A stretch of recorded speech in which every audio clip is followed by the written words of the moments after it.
Hello guys, current affairs funda में आप सभी का स्वागत है। मैं हूं आपके साथ अभिषेक शर्मा और आज के इस वीडियो सेशन में हम 1 अक्टूबर तक के सभी इंपॉर्टेंट करंट अफेयर्स कवर करने वाले हैं।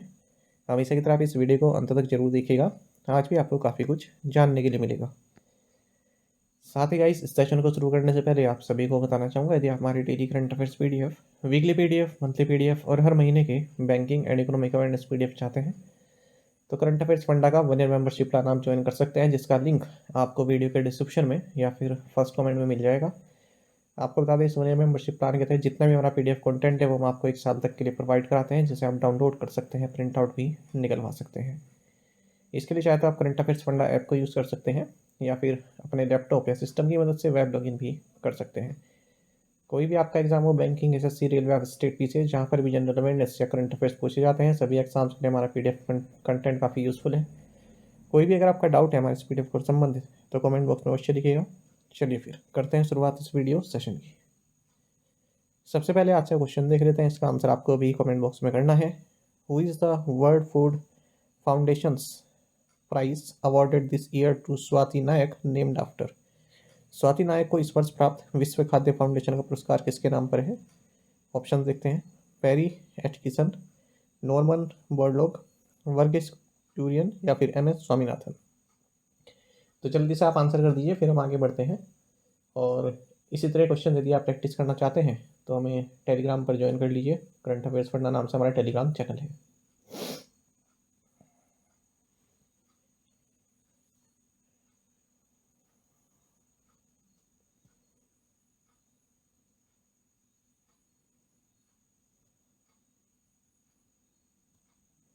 When is the international day of older person celebrated? अंतर्राष्ट्रीय वृद्धजन दिवस कब मनाया जाता है? ऑप्शंस आपके सामने है। सही आंसर ऑप्शन सी है, 1 अक्टूबर। आपको जाना चाहिए 14 दिसंबर 1990 को यूनाइटेड नेशंस जनरल असेंबली ने डिसाइड किया कि हर साल 1 अक्टूबर को international day of older person celebrate किया जाएगा। इससे पहले Vienna international plan of action on ageing, ये 1982 में जो है एडॉप्ट किया गया था यूनाइटेड नेशंस के द्वारा। आपको जाना चाहिए 2023 में इस डे का थीम है fulfilling the promises of the universal declaration of human rights for older persons across generations. आपको जाना चाहिए जो नंबर ऑफ ओल्डर पीपल हैं, यानी कि 65 साल या इससे ज़्यादा के लोग, इनकी संख्या जहां 1980 में 260 मिलियन थी, वहीं ट्रिपल होकर 2021 में 761 मिलियन हो गई है। और ये बताया जा रहा है कि 2021 से 2050 तक ये जो संख्या है 10% से बढ़कर 17% हो जाएगी। Who has been appointed as group CEO of Biocon? Biocon के ग्रुप सीईओ के रूप में किसे नियुक्त किया गया है? ऑप्शंस आपके सामने हैं। सही आंसर ऑप्शन ए है, पीटर बेंस। आपको जानना चाहिए कि बायोकॉन ने पीटर बेंस को अपना ग्रुप सीईओ नियुक्त किया है और इस पद पर रहते हुए अभी ये जो चेयरपर्सन है किरण मजूमदार शॉ इनको रिपोर्ट करेंगे। आपको जाना चाहिए बायोकॉम लिमिटेड ये एक इंडियन बायो फार्मास्यूटिकल कंपनी है, बेंगलुरु कर्नाटक में स्थित है। इसको फाउंड किया गया था किरण मजूमदार शॉ द्वारा 1978 में। एक और करंट अफेयर आपको जानना चाहिए। Indian IT services joint Wipro ने अपर्णा अय्यर को अपना चीफ फाइनेंशियल ऑफिसर नियुक्त किया है। Who will be the international event ambassador of the Delhi half marathon? Delhi half marathon का अंतर्राष्ट्रीय इवेंट एम्बेसडर कौन होगा? ऑप्शंस आपके सामने है। सही आंसर ऑप्शन सी है, एस्टन ईटन। देखिए, महत्वपूर्ण क्वेश्चन है। आपने देखा भी होगा मैराथन से संबंधित मैराथन के स्पॉन्सर कौन है या किसने जीती है, एग्जाम में पूछते हैं। एस्टन ईटन जो कि अमेरिकन 2 टाइम ओलंपिक चैंपियन है और इकलौते ऐसे जो है चैंपियन है जिन्होंने 9000 पॉइंट्स 2 बार डिकैथलॉन इवेंट में क्रॉस किए हैं। ये इंटरनेशनल इवेंट एम्बेसडर बनाए गए हैं दिल्ली हाफ मैराथन के। आपको जाना चाहिए वेदांता दिल्ली हाफ मैराथन ये 15 अक्टूबर 2023 को संपन्न होगी।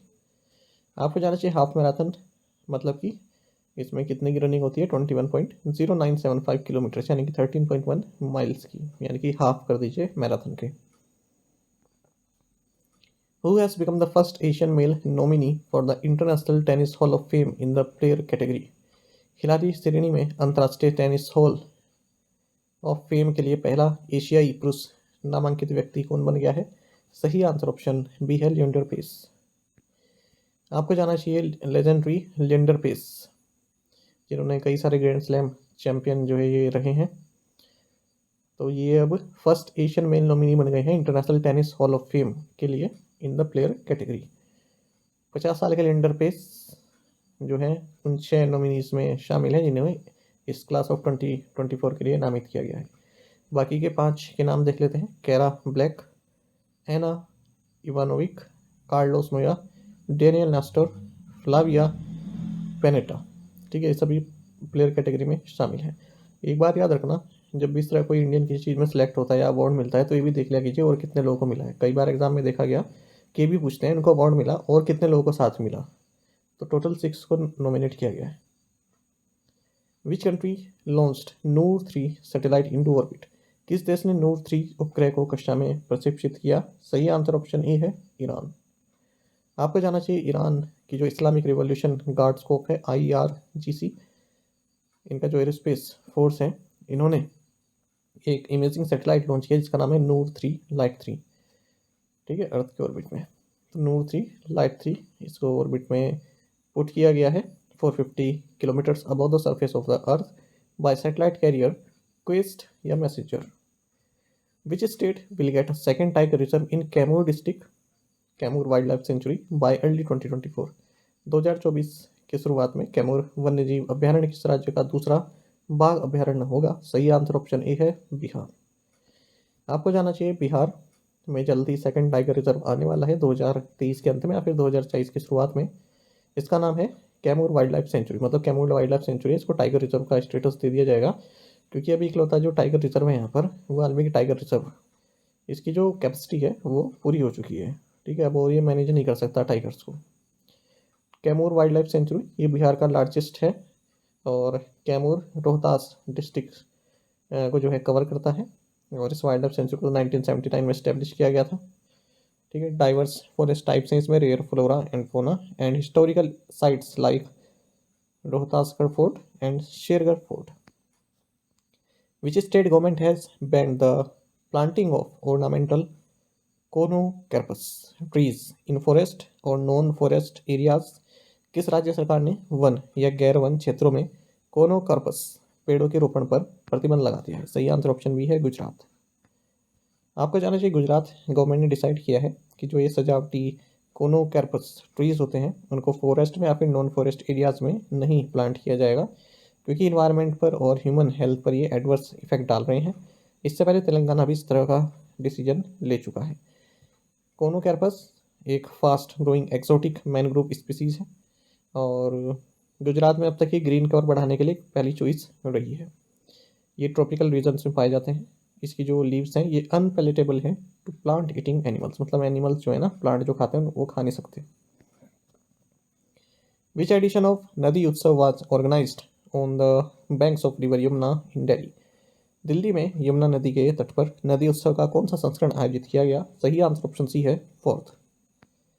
आपको जानना चाहिए फोर्थ नदी उत्सव जिसे national mission on cultural mapping of IGNCA and Janapada Sampada division द्वारा ऑर्गेनाइज किया गया है। इसमें चीफ गेस्ट इस फोर्थ नदी उत्सव के रहे जस्टिस प्रकाश श्रीवास्तव जो कि चेयरपर्सन है नेशनल ग्रीन ट्रिब्यूनल NGT के। इस बार का जो नदी उत्सव है ये दिल्ली में किया गया है आयोजित यमुना रिवर के बैंक पर। आपको जाना चाहिए Indira Gandhi national centre for arts IGNCA जो हमने ऊपर भी देखा, ये मिनिस्टर ऑफ कल्चर के तहत आता है। ये नदी उत्सव ऑर्गेनाइज करता आ रहा है पिछले कुछ सालों से। ये जो इनिशिएटिव है ये दिया गया था डॉक्टर सचिदानंद जोशी के द्वारा। ठीक है, और ये जो नदी उत्सव है सबसे पहला 2018 में शुरू किया गया था नासिक महाराष्ट्र में, situated on the banks of river Godavari. Which country has become the world's freest economy according to a report released by Canadian think tank Fraser Institute? कैनेडियाई थिंक टैंक फ्रेजर इंस्टीट्यूट द्वारा जारी एक रिपोर्ट के अनुसार कौन सा देश दुनिया के सबसे मुक्त अर्थव्यवस्था बन गया है? सही आंसर ऑप्शन सी सिंगापुर है। आपको जाना चाहिए सिंगापुर ने हांगकांग को पीछे छोड़ दिया है और वर्ल्ड की फ्रीएस्ट इकोनॉमी बन गया है, ऐसा कहा है Canadian think tank Fraser institute की रिपोर्ट में। पहली बार जब से economic freedom of the world index जारी किया गया 1970 से हांगकांग पहली पोजीशन से दूसरी पोजीशन पर आया है। आपको जानना चाहिए इसमें क्या क्या चीज़ें देखी जाती हैं इस इंडेक्स में कि जो इकोनॉमिक फ्रीडम है वो कितनी है, चाहे ease on ease of international trade हो, freedom to enter and compete in markets हो, as well as business regulations amongst other yardsticks. Switzerland, New Zealand and US ये तीसरे चौथे पाँचवें नंबर पर है। वहीं और कुछ इकोनॉमीज की बात करें, यूनाइटेड किंगडम 9th पर है, जबकि जापान एंड जर्मनी 20वें और 23वें नंबर पर है। हाल ही में हमने देखा था कि सिंगापुर के नए प्रेसिडेंट बने हैं Tharman Shanmugaratnam. Which country is not part of alliance of Sahel states? कौन सा देश अलायंस ऑफ साहिल स्टेट्स का हिस्सा नहीं है? सही आंसर ऑप्शन सी है नाइजीरिया। आपको जाना चाहिए हाल ही में माली, बुर्किना फासो एंड नाइजर, इन तीनों कंट्री के जो मिलिट्री लीडर्स हैं उन्होंने एक म्यूचुअल डिफेंस पैक्ट साइन किया है। ठीक है, तीनों ही कंट्री साहिल कंट्रीज कहलाती है और माली की कैपिटल बैमाको में ये पैक्ट साइन किया गया है। आपको जाना चाहिए इसके तहत एक चार्ट साइन किया गया है, लिप्टाको गोरमा चार्टर। इसके तहत अलायंस ऑफ साहिल स्टेट्स बनाया गया है, यानी कि इन तीनों कंट्रीज का एक अलायंस बनाया गया है। तो नाइजीरिया नहीं है इसमें, माली, बुर्किना फासो एंड नाइजर, इन तीनों का एक जो है बॉर्डर मिलते हैं इन तीनों कंट्रीज के ना, इस जगह उस रीजन को बोलते हैं लिप्टाको गोरमा रीजन। पीसीएस जैसे एग्जाम के लिए महत्वपूर्ण है फैक्ट।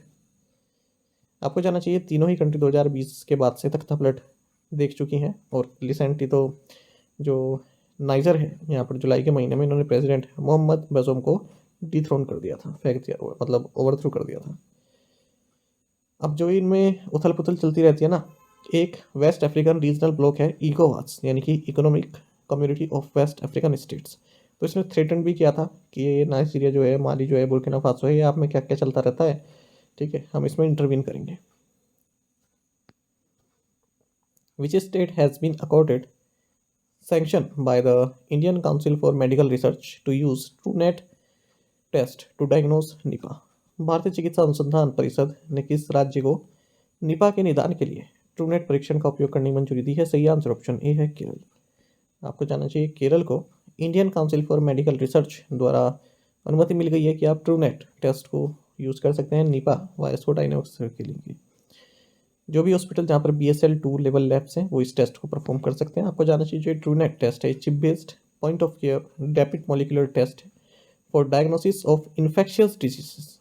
ये टेक्नोलॉजी टेकमैन RT-PCR यानी कि real time reverse transcription polymerase chain reaction इस पर जो है बेस्ड है। और ट्रूनेट को डेवलप एंड मैन्युफैक्चर किया गया है Goa based Molbio diagnostic private limited द्वारा। Which company will invest up to $4 billion in AI startup Anthropic? कौन सी कंपनी AI स्टार्टअप एंथ्रोपिक में $4 बिलियन तक का निवेश करेगी?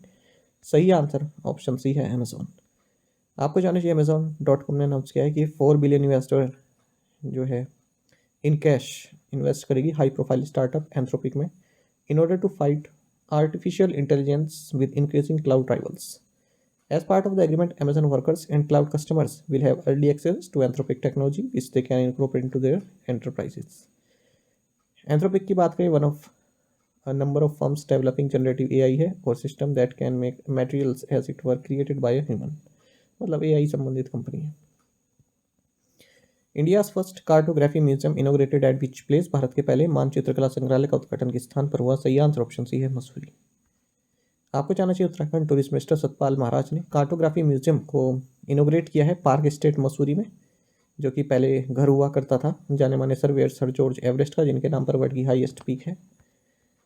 और आपको ये भी जानना चाहिए ये जो इन्होंने न्यूली कंस्ट्रक्टेड हेलीपैड को भी इनोग्रेट किया है जॉर्ज एवरेस्ट स्टेट मसूरी में, और इसका नाम रखा है राधानाथ श्रीधर के नाम पर, ग्रेट इंडियन माउंटेनियर है। ये स्टेट के जो एग्जाम देते हैं उत्तराखंड के उनके लिए महत्वपूर्ण है point. Which state signed an MOU in London with rope way construction firm Poma group for investment was ₹2000 crore? किस राज्य ने 2000 करोड़ रुपए के निवेश के लिए रोप वे निर्माण फर्म पोमा ग्रुप के साथ लंदन में एक समझौते ज्ञापन पर हस्ताक्षर किए? सही आंसर ऑप्शन सी है उत्तराखंड। आपको जानना चाहिए उत्तराखंड गवर्नमेंट ने एक मेमोरेंडम ऑफ अंडरस्टैंडिंग साइन किया है रोप वे कंस्ट्रक्शन फर्म पोमा ग्रुप के साथ, ताकि ये राज्य में 2000 करोड़ से ज़्यादा तक का इन्वेस्टमेंट करे। आपको बता दें उत्तराखंड में ग्लोबल इन्वेस्टर समिट होने वाली है दिसंबर के महीने में, और ये पैक्ट साइन किया गया है विनय शंकर पांडे, जो कि सेक्रेटरी इंडस्ट्रीज हैं उत्तराखंड के। इस स्टेट ने टारगेट रखा है कि कम से कम 2.5 लाख रुपीज़ तक का जो है 2.5 लाख करोड़ रुपीज़ तक का इन्वेस्टमेंट जो है प्राप्त हो। साथ ही आपको जानना चाहिए जो चीफ मिनिस्टर हैं पुष्कर सिंह धामी उत्तराखंड के, इन्होंने एक मेमोरेंडम साइन किया है 3800 करोड़ रुपए का with industrial group Kayan Jet के साथ लंदन में फॉर डेवलपिंग का skiing resort and cable car project in Uttarakhand. Warehousing development regulatory authority यानी कि WDRA signed an MOU with which bank for low interest rate loans to farmers.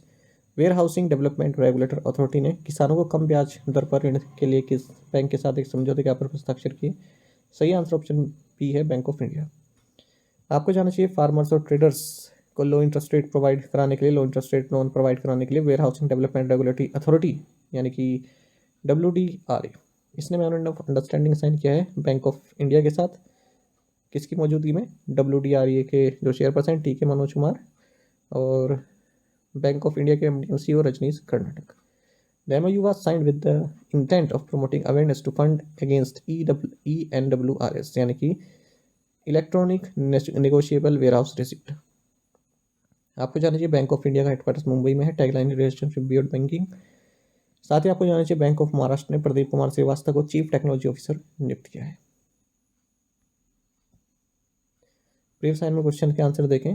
अच्छा, एक बात बता दूं, ये जो वीडियो मैं रिकॉर्ड कर रहा हूँ इस वक्त 102 बुखार है मुझको, ठीक है, पर आज क्लास आ गई है ना संडे को, क्योंकि अक्टूबर है, ये 1 अक्टूबर है, तो फर्स्ट जो है डेट है किसी महीने की, तो उस दिन गैप सही नहीं लगता, तो मंडे को क्लास नहीं आएगी।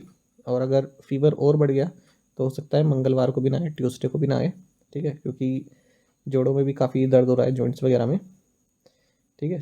तो मंडे को नहीं आ सकती, मंडे को तो नहीं आएगी क्योंकि संडे को हॉलीडे रहता है ना, तो संडे को क्लास आ गई, मंडे को नहीं आएगी। अगर ठीक हो गए फिट एंड फाइन तो ट्यूसडे को आएगी, नहीं तो फिर जब तक ठीक नहीं होती तब तक नहीं आएगी। ये मैं इसलिए बता रहा हूँ क्योंकि पहले भी आपको बताने के बाद भी कुछ बच्चों के कमेंट ऐसे आते हैं जो सही नहीं लगते। जब आई फ्लू हुआ था तब भी कुछ बच्चों के कमेंट आ रहे थे, जबकि पहले ही बता दिया था क्लास में भी, टेलीग्राम पर भी और चैनल पर भी कि अभी तबीयत सही नहीं है और क्लास नहीं आएगी, तब भी कुछ बच्चे की क्लास क्यों नहीं आ रही है, 4 दिन हो गए, लगता है कोई और चैनल फॉलो करना पड़ेगा। तो इस तरह के कमेंट जो है प्रेशर बनाते हैं फिर हमारे ऊपर, ठीक है। तो आपको बता दिया है मैंने, अभी मैंने इसलिए रिकॉर्ड किया कि जितनी हिम्मत है उसमें रिकॉर्ड कर देते हैं, ठीक है, बना देते हैं, बना भी दी थी मैंने ये, ठीक है। चलिए नटराजन, ये मैंने आपको इसलिए बताया ताकि ध्यान में रहे आपको, आप इस तरह के कमेंट ना करें क्लास क्यों नहीं आ रही है, ये वो सो। Natarajan Sundari is MD and CEO which agency? National Asset Reconstruction Company Limited. Which bank's MD and CEO S. Krishnan has resigned? Tamil Nadu Mercantile Bank. Which country unveiled its cutting-edge main battle tank, the Merkava Mark 5, also known as Barak, Israel? Name the founder of the Grameen Bank against whom the Bangladesh government initiated legal proceedings. Mohammad Yunus. Microcredit and microfinance का जनक इन्हें बोलते हैं, इसका concept इन्होंने लाया था, कई बार exam में पूछा जाता है, बांग्लादेश के हैं। Which fantasy gaming company in India received the largest ever indirect tax notice in India's history? Dream 11. What is the name of the world's largest flower genus that is facing extinction primarily due to habitat destruction? Answer is Rafflesia. आप में से कई aspect से बिल्कुल सही answer किया, इसी तरह से पार्टिसिपेट कीजिए। आज के असाइनमेंट क्वेश्चन देखेंगे। रॉबर्ट रे is the UN ambassador of which nation? Who had the G20's labour 20 proceedings this year? ठीक है, ये महत्वपूर्ण क्वेश्चन है, इसे बताइएगा कि किसने, किस एजेंसी ने किया है, पर्सन का नाम नहीं पूछ रहे, किस संघ ने किया है इसकी प्रोसीडिंग G20 लेबर की, ठीक है। Tunnelling activities of which power project by the national thermal power corporation was approximate cause for the sinking of Joshimath in Uttarakhand? The army expects to achieve its target of converting the entire artillery to medium 155 mm gun system by which year? Which state launched Magalir Urimai Thogai scheme providing financial assistance of 1000 rupees per month to women heads of eligible households? In 5 questions के answer आप comment box में दीजिएगा। यदि आपको एक question का answer भी आता है तो भी आप हमें कमेंट बॉक्स में बता सकते हैं। साथ ही करंट अफेयर्स फंडा को आप टेलीग्राम पर भी ज्वाइन कर सकते हैं, यहाँ पर रेगुलर वीडियो अपडेट्स और करंट क्विज़ हम आप सभी के लिए डालते रहते हैं। साथ ही डिस्कशन ग्रुप में आप किसी भी क्वेश्चन का सोल्यूशन पा सकते हैं। दोस्तों, हमारे करंट अफेयर्स की प्लेलिस्ट दी गई है, इसको आप जरूर देखें, अपने दोस्तों के साथ, फेलोज के साथ हमारे करंट अफेयर्स को आप शेयर जरूर करें। आज का ये सेशन आपको कैसा लगा आप कमेंट बॉक्स में अवश्य बताइएगा। Thank you guys.